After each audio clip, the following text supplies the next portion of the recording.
नमस्कार। सामुद्रिक विज्ञान के इस अंक में एक बार पुनः आपका स्वागत है। एक सुंदर सी मेल हथेली, आप पुरुष जातक हैं और आपकी रियल हथेली मेरे सामने विवेचना के लिए आ रखी है। आपका सबसे पहला सवाल अपने करियर को लेके है।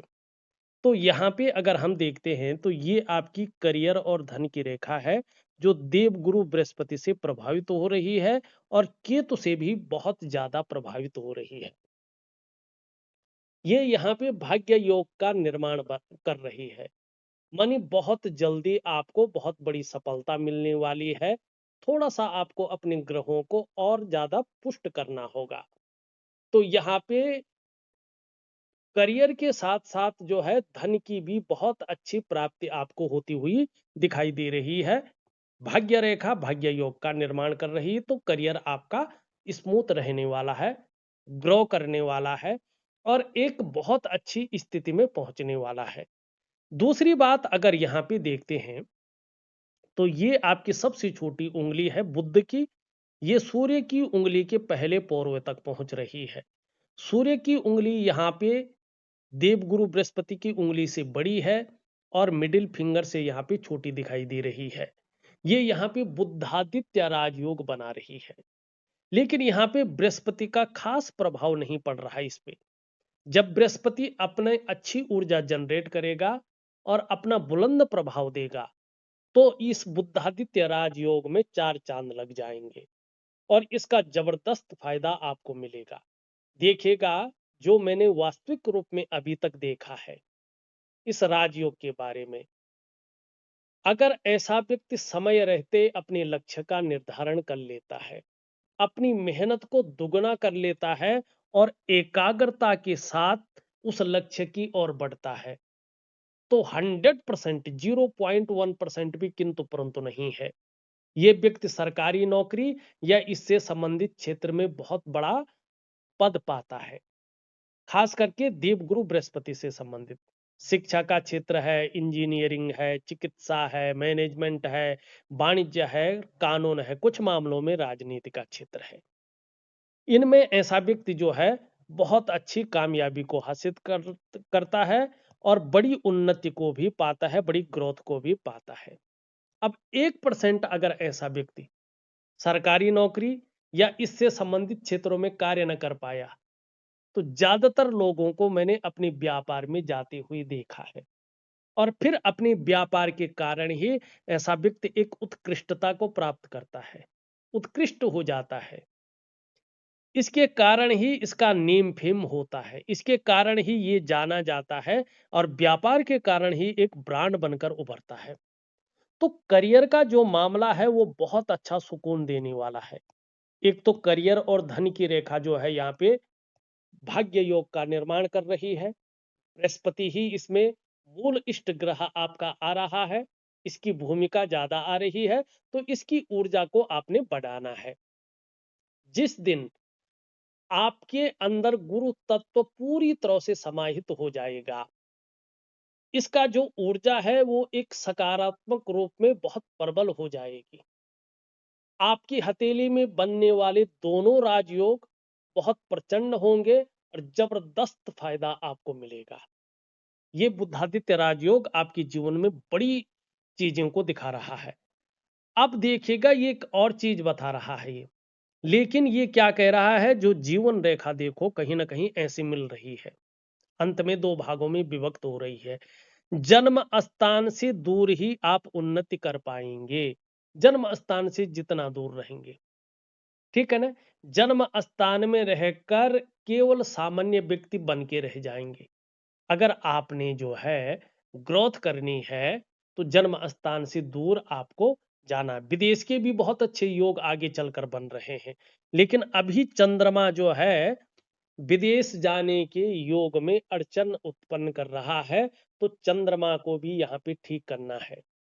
अगर चंद्रमा ठीक हो जाएगा तो निश्चित तौर पे विदेश के बहुत अच्छे योग हैं और विदेश में जाके बड़ी कामयाबी दिखाई दे रही है। जन्म स्थान से दूर ही रहना है आपने, वहीं जाके जो है आपको अच्छी ग्रोथ मिलेगी। यहाँ पे स्पष्ट दिखाई दे रही जन्म स्थान से दूर। अब एक दो चीजें और दिखाई दे रही हैं। देखिएगा, यहाँ पे अगर हम देखते हैं आर्थिक स्थिति के बारे में दूसरा सवाल आपका है, तो इसको ले लेते हैं, ज़्यादा अच्छा रहेगा। अंगूठे को देखो आप, बहुत अच्छा है। पहला पौरवा, दूसरा पौरवा और 3 पौरवे बन रहे हैं। करियर और धन की रेखा भाग्य योग का निर्माण कर रही है। और यहाँ पे अगर आप ध्यान से देखेंगे तो मंदिर का निर्माण होता हुआ दिखाई दे रहा है। ठीक है ना? ये चीज और भाग्य रेखा, ये क्या बता रही है कि आपको अपने जीवन में बहुत जल्दी, अगर आप ग्रहों की स्थिति को ठीक कर लेते हैं तो अचानक बहुत बड़ी तरक्की मिलने वाली है। ये अचानक जीवन में तरक्की को दिखा रहा है। धन है, प्रतिष्ठा है, मान सम्मान है, सभी चीजों में बढ़ोतरी को दिखा रहा है। आप निर्धन नहीं रहेंगे, आप जीवन में अब गरीब नहीं रहेंगे।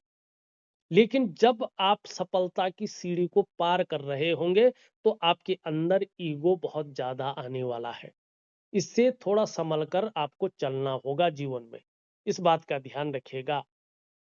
पता ज्यादा नहीं चलेगा। क्यों नहीं चलेगा? क्योंकि आप बहुत ज्यादा धार्मिक भी होने वाले हैं। धर्म कर्म के कार्यों में आप बढ़ चढ़ कर हिस्सा लेंगे। आपके हाथ में भगवान ने जो है दान पुण्य से संबंधित चीजें भी दिखा रखी है। इसमें भी आप आगे रहेंगे। धन के लिए ये योग बहुत तीव्र है, बहुत अच्छा है। और खास करके आगे चलकर व्यवसाय इत्यादि चीजों को दिखा रहा है। और व्यवसाय इत्यादि चीजों में विशेष प्रकार की सफलता को भी दिखा रहा है। अब यहाँ पे मंदिर का, टेम्पल का बहुत शानदार चिन्ह बन रहा है, या त्रिभुज का कहें आप। अगर इसको मंदिर नहीं मानते हैं तो आप त्रिभुज भी मान सकते हैं। वैसे ये टेम्पल है अपने रूप में। अगर यहाँ पे ध्यान से देखेंगे, ये ये स्पष्ट मंदिर का चिन्ह बन रखा है। ठीक है। और इसके बारे में हमारा पौराणिक ग्रंथ कहता है, समुद्र ऋषि लिखते हैं, सूर्य चंद्र लता नेत्र अष्टकोण त्रिकोणम मंदिरम गज अश्वानाम धनी सुखी भवेतो। इतने सारे चिन्हों में एक चिन्ह भी अगर व्यक्ति की हथेली में हो तो ऐसा व्यक्ति धनाढ्य होता है। आर्थिक स्थिति बहुत मजबूत होती है और अपने जीवन काल में सुख का भोग करता है। और मंदिर और त्रिकोण अगर किसी के हाथ में बना हुआ हो, स्पष्ट हो, सुंदर हो, तो ऐसे आदमी के अंदर एक कैपेबिलिटी होती है कि वो ऐसा काम करके जाता है कि उसके जाने के बाद भी समाज सदैव उसको याद रखता है। ऐसा कार्य करके जाता है। तो आपकी हथेली में शानदार मंदिर का चिन्ह है। और इस मंदिर के चिन्ह को राज चिन्ह भी कहते हैं। और एक जगह पे जो है, जो समुद्र ऋषि हैं वो लिखते हैं, जनने प्रबल्लो यस्य राज योगो भवेद्यदि करे वा चरणों वशम राज चिन्हम प्रजायते। जिसके जन्म समय पर राज योग चल रहा होता है, उसके भाग्योदय के समय पे, जब भाग्य उदय होने वाला हो, इसका मतलब है कि 45वें वर्ष के आसपास आपका भाग्योदय चरम पे आने वाला है। ये स्पष्ट बता रहा है। क्योंकि भाग्योदय के कुछ समय पहले करे व चरणों वशम राज चिन्हम प्रजायते, हाथ या पैर में राज चिन्ह उभरने शुरू हो जाते हैं। और भाग्योदय जब आने आ जाता है तो ये इसका फल व्यक्ति को मिलने लगता है। बहुत अच्छा। और शास्त्र कभी गलत नहीं कहता है। एक कमी और है आपकी हथेली में। अगर आप इस कमी को दूर करते हैं तो जबरदस्त फायदा ये आपको देगा। ये आपका राहु का भाग है। अब इस राहु के भाग से हम देखेंगे तो एक रेखा निकल रही है इस प्रकार से। बहुत शानदार रेखा, सूर्य रेखा है, जबरदस्त। राहु के पर्वत से सूर्य पे। और राहु क्या है? राहु है कलयुग का राजा, सूर्य है ब्रांड बनाने वाला। तो इसका मतलब है आपको ये बहुत तेज बनाएगा, बहुत बुद्धिमान बनाएगा। और ऐसी स्थितियां देगा कि आप अपने काम को एन केन प्रकार निकलवाने में माहिर होंगे। आने वाले समय में आपका समाज में उच्च लोगों के साथ उठना बैठना होगा। वो लोग भी आपको यूज करेंगे। और वक्त आने पर आप भी अपना काम निकलवाने में सफल होंगे। ये इस चीज को दे रहा है। लेकिन यहाँ पे दूषित क्यों है? आप ध्यान से देखें कि एक इसमें से रेखा निकल करके बुध की ओर जा रही है। बस इसका मतलब है कि सूर्य के गुणों में अभी ये जो है क्षीण करता हुआ दिखाई दे रहा है, और ये कहीं ना कहीं ऐसी स्थिति भी उत्पन्न कर रहा है कि आप अपने जीवन काल में लगातार उलझे रह सकते हैं। ऐसी स्थिति आ सकती है, सम्मान तो आएगा लेकिन परेशानियां भी साथ साथ आ सकती हैं। ऐसी स्थिति भी आ सकती है जैसे आपकी परेशानियां खत्म ही नहीं हो रही है, आपका तनाव खत्म ही नहीं हो रहा है, आप परेशानियों से मुक्ति नहीं ले पा रहे हैं। इस चीज को भी ये दे सकता है। तो मैं आपको एक दिव्य सूर्य की क्रिया दे रहा हूँ, एक दिव्य योग ध्यान क्रिया दे रहा हूँ, और एक मैं जो है चंद्रमा का उपाय दे रहा हूँ। जरूर करें, लाभ होगा। इस अंक में बस इतना ही। एक नए अंक के साथ पुनः उपस्थित होऊंगा, तब तक के लिए नमस्कार।